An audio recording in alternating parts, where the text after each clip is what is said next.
I heard something's going on with Vince McMahon.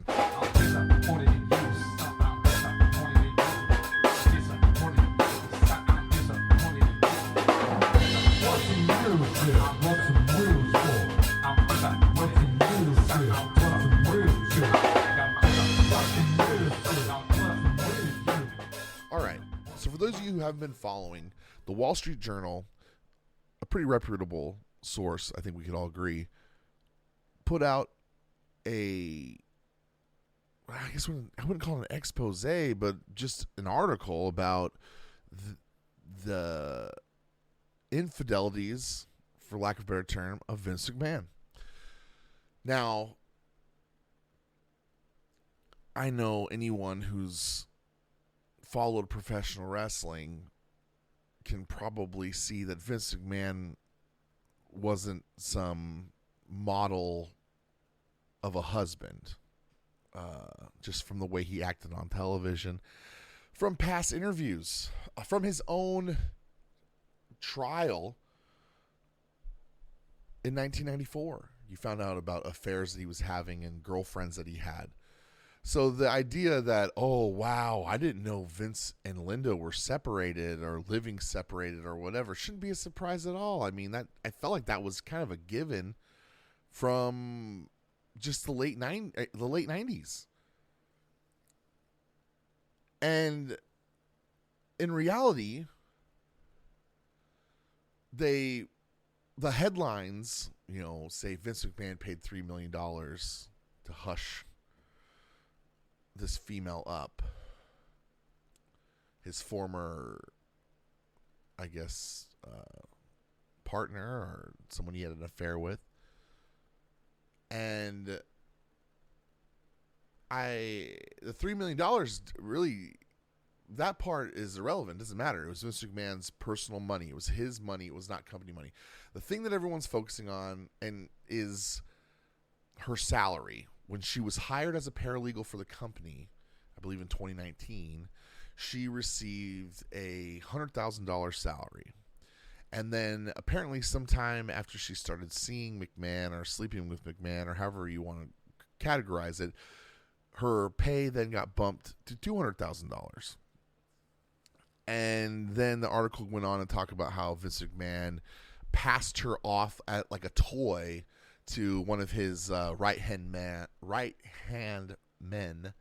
John Laurinaitis. And John Laurinaitis is famous for a couple reasons. He's married to one of the Bella twins. Not one of the Bella twins. The Bella twins' mother. And he's also the brother of Road Warrior Animal.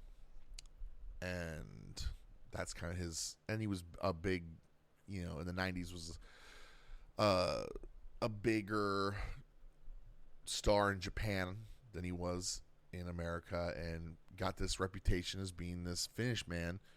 Finish man being the guy who comes up with the finish of the matches, because of his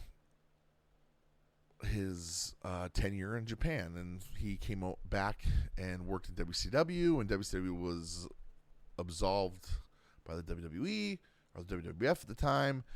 Laurinaitis also had the reputation of being a pretty big ass kisser, ends up becoming the vice president of talent relations, which is essentially the guy who tells the wrestlers, you're fired, you're not, you're hired.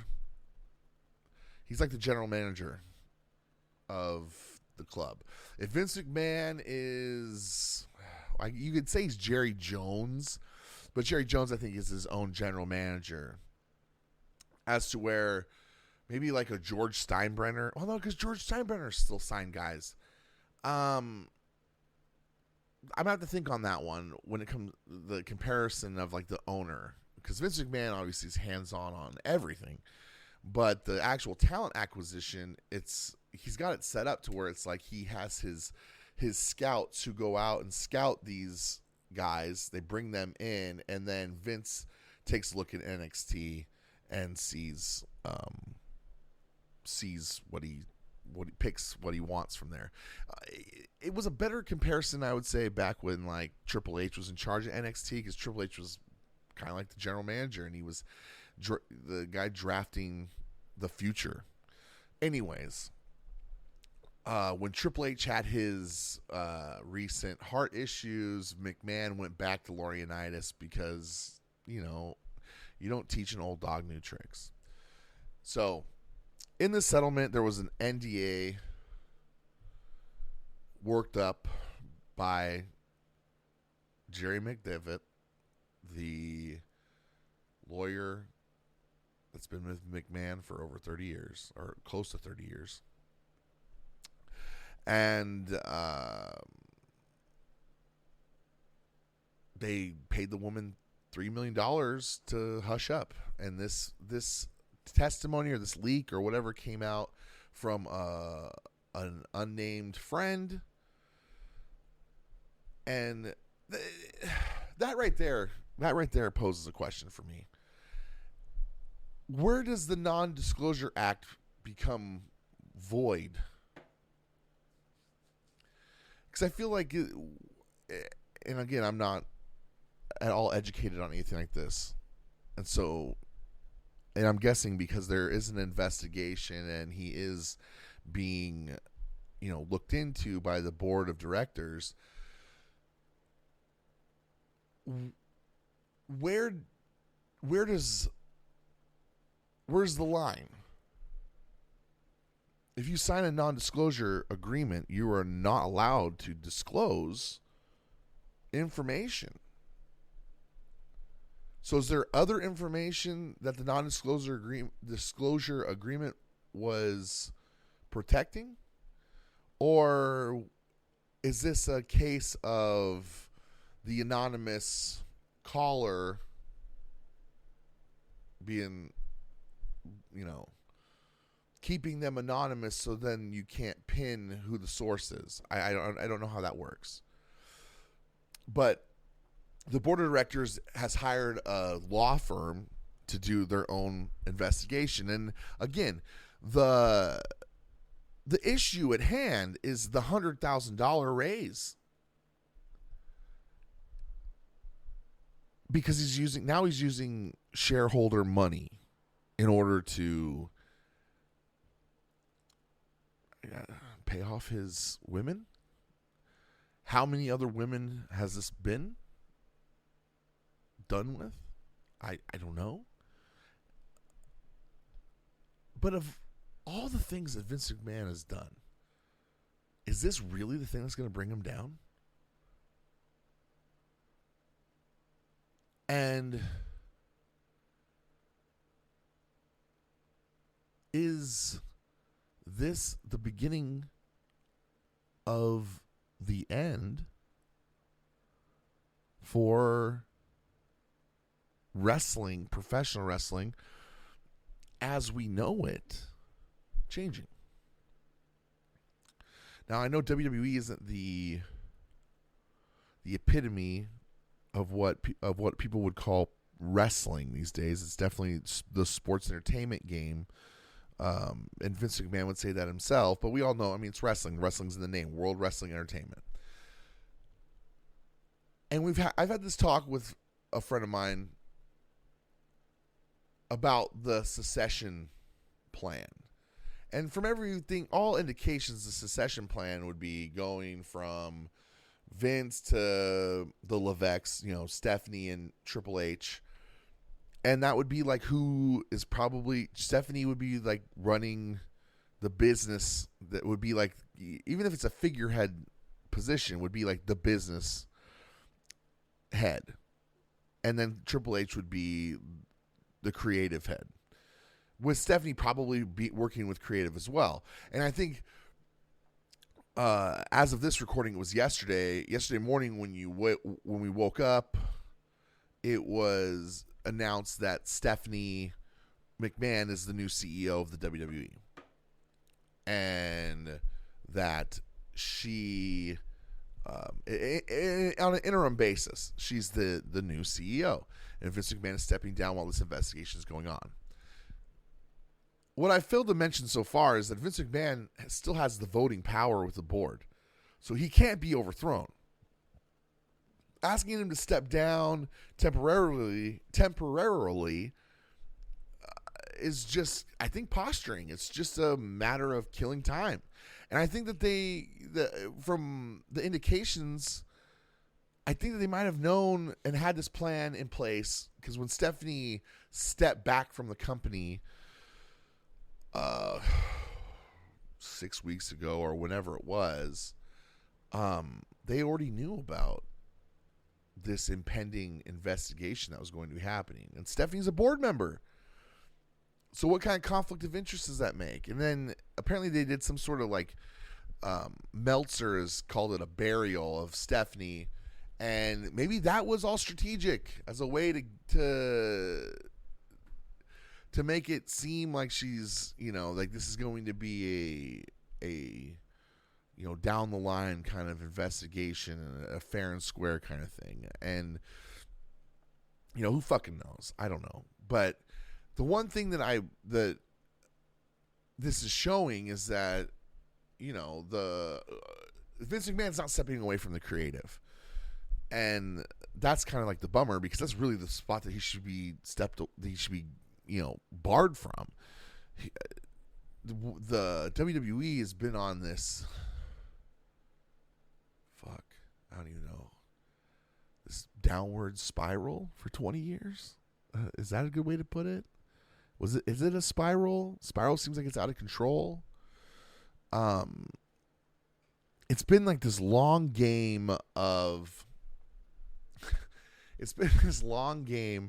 like failing into success. Their ratings have been going down steadily for 20 years, but because all television's been going down and live content seems to be, way inflated in value, the WWE gets $1 billion fucking deal or a $2 billion deal from Fox, and yet they underperform. And still, now they're talking, well, if they sell the company now, they'll get somewhere over $5 billion for it. I don't understand. And the hope is like, oh, well, when Vince leaves and they sell the company to someone, if they sell the company to someone, they're going to sell the company to someone. I'm all over the place. But let's just get that out of the way right now. They're going to sell the company eventually. And it'll probably be to NBC. It makes the most sense. NBC will buy them, own it. But the problem is that you're never going to get a real change until you get a lot of the good old boys in the WWE out of there. Bruce Pritchard, Laurinaitis, Kevin Dunn, especially.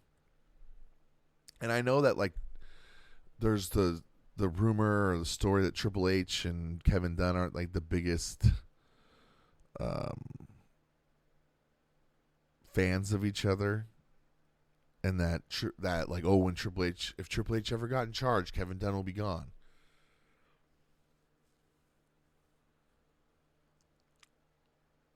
But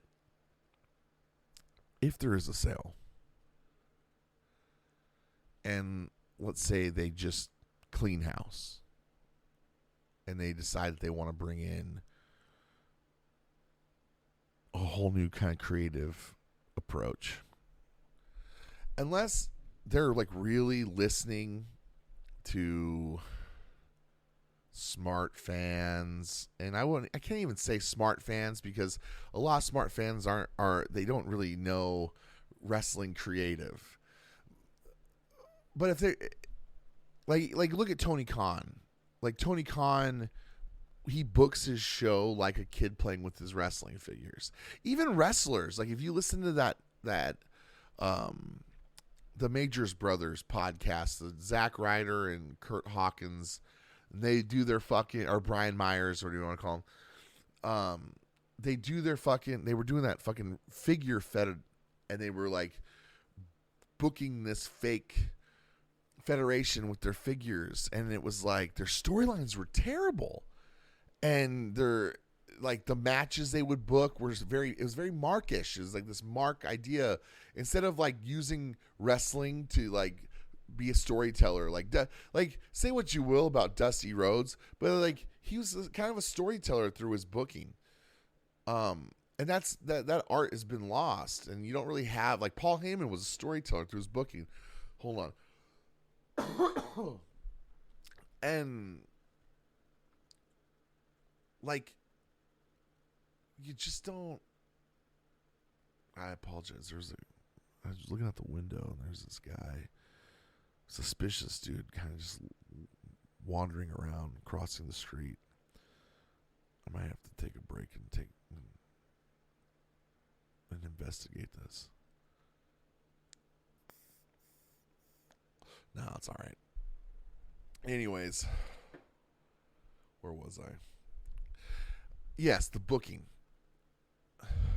Unfortunately, to the layman, to the kind of people who have the money to buy the WWE, they're going to look at the WWE like it's the fucking, like Vince McMahon is the best who ever did it.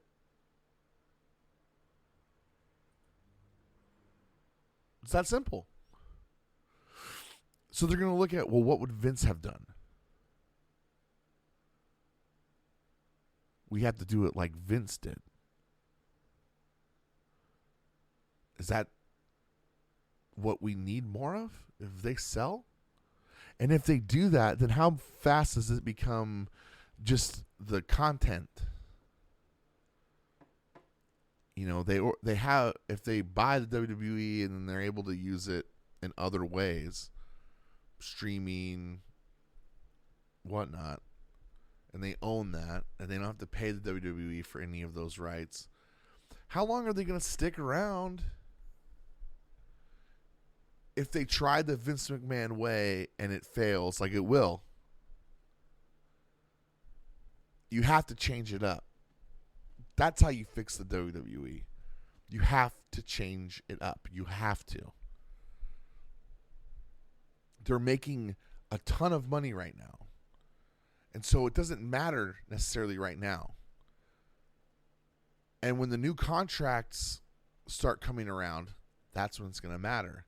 And that will probably be, you might see them selling at that point, because that's going to be the last big grab of money. I'm not necessarily sure when their deals are up. I can actually look that up right now. But when they are up, there's a chance you're going to see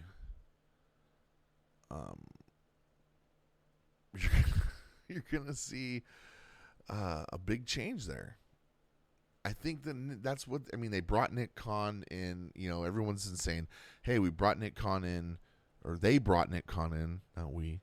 They brought Nick Khan in to get it looking the best for a sale. As lean and as mean and as profitable for a sale. And that man has slowly but surely been doing that.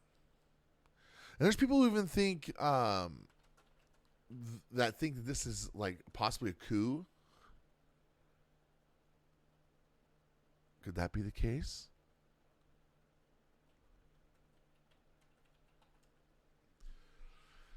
So WWE's contract with Hulu expires this year, and Peacock is among the bidders. This is just straight from Google, right at the top.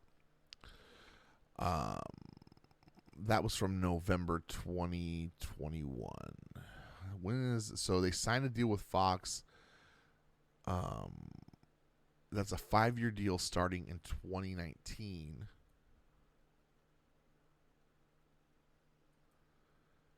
And I'm trying to see what's going on with Raw.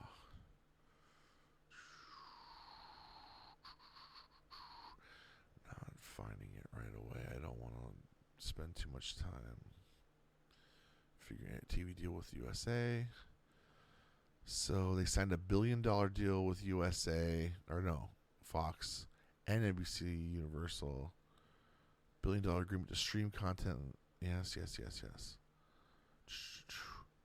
Secured. So in 2018, they secured a media rights deal with the USA Network, which is obviously a part of NBC Universal. They did both. They got SmackDown on Fox, and that would start in 2019, and then they were on USA. So I'm guessing that was a 5-year deal as well. Regardless, the rights are going to be up.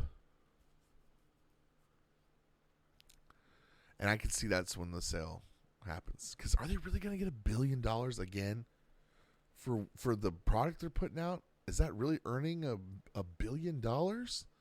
And if that's what can get $1 billion, like shit, how do Berger and I start a fucking wrestling federation and get some television distribution?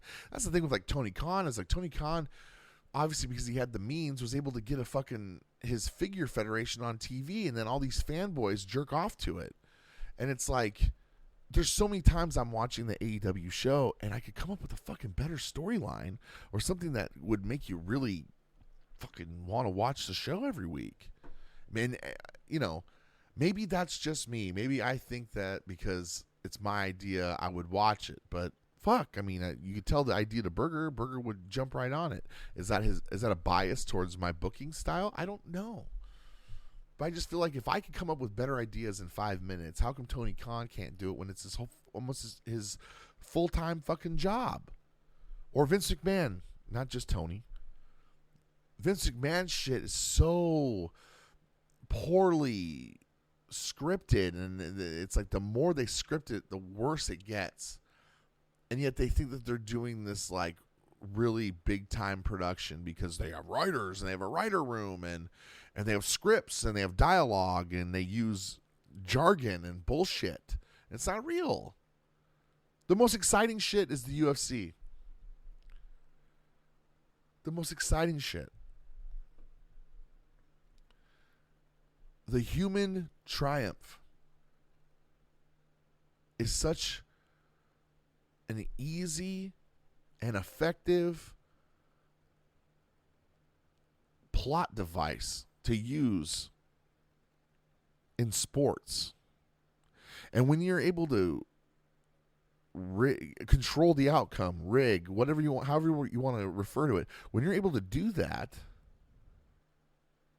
you'd think that it'd be easy to have compelling television that would make people watch your show. But you can't get out of your own way. Vince McMahon's never been able to get out of his own way when there's been no one forcing him to get out of his own way. And now he's out, I'm using air quotes, of power, but he's not out of power. He's still running the TV show. Come on. You really think Stephanie's going to go above him even though she's the CEO? No, that's her dad. She's worked under him her whole life. Vince is still in charge, everyone. And the board's not going to be able to vote him out. They might convince him to step down completely. But until then, Stephanie is just the interim. Make sure you like, subscribe, share. We just post a companion audio commentary for the movie Old. You can get that on Spotify, Google Play. It's on our regular feed. You just pop that on, watch the movie. If you haven't seen it, don't worry about watching it beforehand. It's not worth it. Watch it with us. Have a laugh. Anyways, that's it for this edition of Rutherford Rants Wrestling. We'll see you guys next time.